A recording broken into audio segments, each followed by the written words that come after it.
ሰላም ውድ ኢትዮጵያውያን፣ ሰላም የኢቢኤስ ቤተሰቦች። እናንተ እንደምታውቁት እኔም እንደማውቀው በአንጋፋው አርቲስት በነፃነት ነበር ይህ መድረክ የሚደምቀው። የኢቢኤስ የቤተሰብ ጨዋታ ነፂ የሳቅ ጅረት አመለጠን ላፍታ።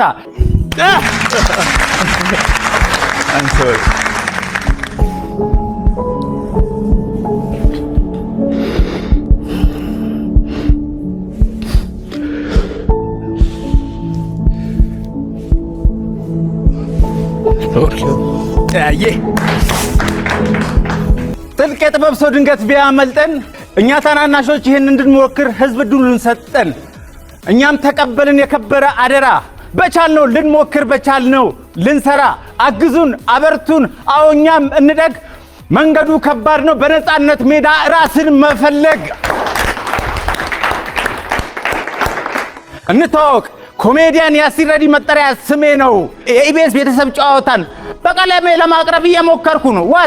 ለማቅረብ እየሞከርኩ ነው። ስቃችሁ ተጫውታችሁ እንድትሸለሙ የሚቀር ሰው የለም። ወዳጆቼ ስሙ። ትመጣላችሁ፣ እንጨዋወታለን፣ እንሳሳቃለን፣ እንሸላለማለን። እንዴት ነው ሉክ መጥቷል? እየመጣ ነው ግን ለመላው ኢትዮጵያ ህዝብ ለዚህ ፕሮግራም ይመጥናል ብላችሁ እኔም ቮት ያደረጋችሁ ድምጽ የሰጣችሁ ይሆናል። ይሞክር እስኪ እኔው ይሞክር እስኪ ብላችሁ እዚህ መድረክ ላይ ይሄ ትልቅ መድረክ ነው። እዚህ መድረክ ላይ የጋበዛችሁኝ ቤተሰቦቼ አመሰግናለሁ። እድሉን ከሰጣችሁን ደግሞ ወደፊት የተሻለ ነገር ሰርተን እንደምናሳያችሁ ቃል እንገባለን። ኮሜዲያን ያሲኖ እንደገና እዚህ ፕሮግራም ላይ እንትን ፊርማ አልደረቀም፣ አልፈረምኩም ገና። ገምጋሚዎች አሉ እኮ ይሆናል ይሄ የባኩር እንግዶች ናችሁ እኮ አታጨባጭቡ። ምንድን ነው የባኩር እንግዶች አዲስ ጀማሪ ልክ ሲመጣ ሾውን አንደርስታንድ ያደርጉ። የአልጋነሽ ቤተሰቦች እንዴት ናችሁ? ለምን ነው የምትኮሳተሩብኝ? አልወደዳችሁም እንዴ? እንደዚሁ ለምን ነው የአልጋነሽ ቤተሰቦች የየው ቤተሰቦች እንዴት ናችሁ? ሁሉ ሰላም፣ ሁሉ ቅምጥል። በአራቱ አቅጣጫ በግራና በቀኝ ሐሰትና ደስታን በትኩረት ምንቀይ በተከዘች ቀይ ባኮረፈች አድባር ይሄ ጭንቀት ድብርት ቆርጠን ለማባረር አለማችን ሰላም ቋሚ ቅርስ ሀብታችን ፍቅር ጥቅማችን እናንተ ሳቅ ጨዋታ ዘና ፈታ ስትሉ ለእኛ ደሞ እርካታ። አራ ጎራ በሉ የቤተሰብ ጨዋታ ኑ እንጂ ኑ አራ ኑ። አየ ሉኬ እንዴት ነው? አንተ ንገረኝ። ለምንድን ነው ተከታተል? ሉኬ እንዴት ነው? ቡኬስ ይህ የቤተሰብ ጨዋታ ነው። በኢቢኤስ ቴሌቪዥን ብቻ ትዝናናላችሁ፣ ትጫወታላችሁ፣ በዛ ላይ ትሸለማላችሁ። የኤሌክትሪክ መኪና ታረጋላችሁ። እኔ ግን መኪና የለኝም። ልወዳደር እንዴ? በመከታተል የምትገኙት የኢቢኤስ ቴሌቪዥን ነው። እያያችሁ ያላችሁት የቤተሰብ ጨዋታ ነው። የየው ቤተሰብና የአልጋነሽ ቤተሰብ ተፋጠዋል። የመለያ ጥያቄውን 2000 ብር ሊወስዱ ነው። ከነሱ አንዳንድ ሰው እንወስድና እንጠይቃቸዋለን። የየው ቤተሰብ ጌቱ አለ፣ ከአልጋነሽ ቤተሰብ ደግሞ ኃይሌ ይመጣል። ተፋጠዋል። 2000 ብር ማን ነው የሚወስደው? ይለያል ይለያል። ጌቱዬ እግዚአብሔር ሃይሌ ገብረስላሴ ጌቱ ሲሆን ደግሞ ኦማሂሬ ነው። አማን ነው። የበኩር እንግዶቼ ናችሁ። እኔ መጀመሪያ ነው ፊርማ ያልደረቀም። ስለዚህ ማባረር ስልጣን ሁሉ አላችሁ። እንዴ ነው? አማን ነው አይደለ? ሰላም።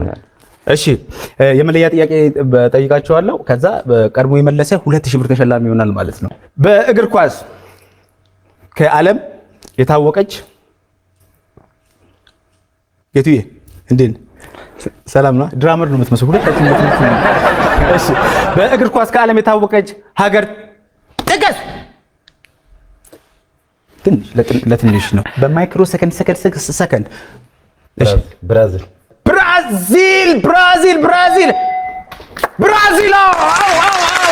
ደስፓሲቶ 50ዎቹ ሰዎች እንግዲህ አንደኛ ብራዚል ብለዋል። ሁለተኛ ምን አሉ? አርጀንቲና ሜሲ። ሶስተኛ ስፔን። አላቅም ስፔን ኳስ ተጫዋች ወይኔ እንደማያክሰው ጀብር። አራተኛ እንግሊዝ በዚህ ጊዜ በዚህ ዘመን በዚህ ቦታ ከጠንካራ ጉልበት ጠንካራ አስተሳሰብ አለትን ይበሳል። ለልሞ የታገረ ያለማወላወል ቦታው ጋር ይደርሳል። ከገቦዞች መንደር ሰነፍም ይረክሳል። አራዳ ይለዋወጣል። ህይወቱን ማቅለል የፈለገ የኢቢኤስ ቤተሰብ እዚህ ጋር ይመጣል። ይለወጣል።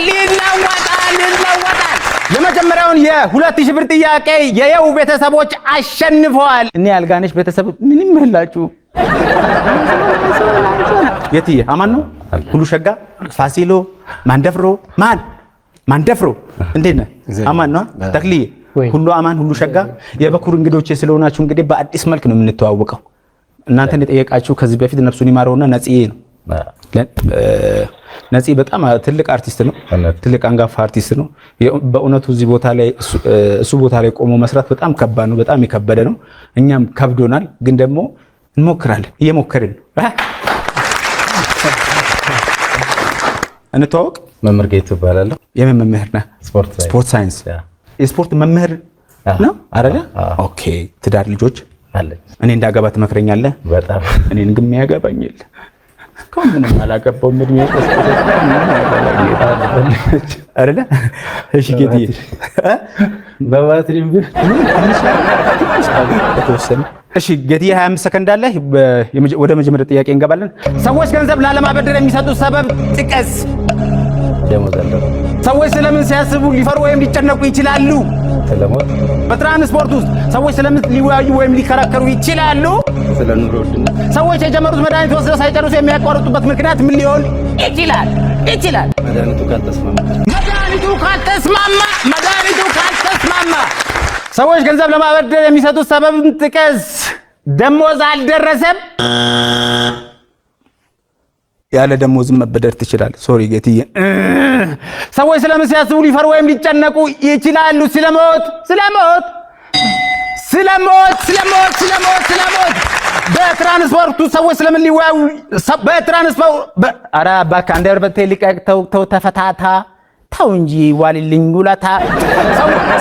በትራንስፖርቱ ሰዎች ስለምን ሊወያዩ ወይም ሊከራከሩ ይችላሉ? ስለምንድን ነው ያልከው? ይሄ ስለ ኑሮ ውድነት። ኑሮ የከበደው ሰው ይከራከራል ብለህ ነው? ማይም ነው የሚያደርገው እኮ ብናሽ ሰላም ነው ገደብ ስትለው እሱ ኢነርጂ አይኖርህም። ሰዎች የጀመሩትን መድኃኒት ወስደው ሳይጨርሱ የሚያቋርጡበት ምክንያት ምን ሊሆን ይችላል? መድኃኒቱ ካልተስማማቸው። ለውጥ ካላዩ እኛ 50 ሰዎች ግን በጣም ከባድ ናቸው። ምንም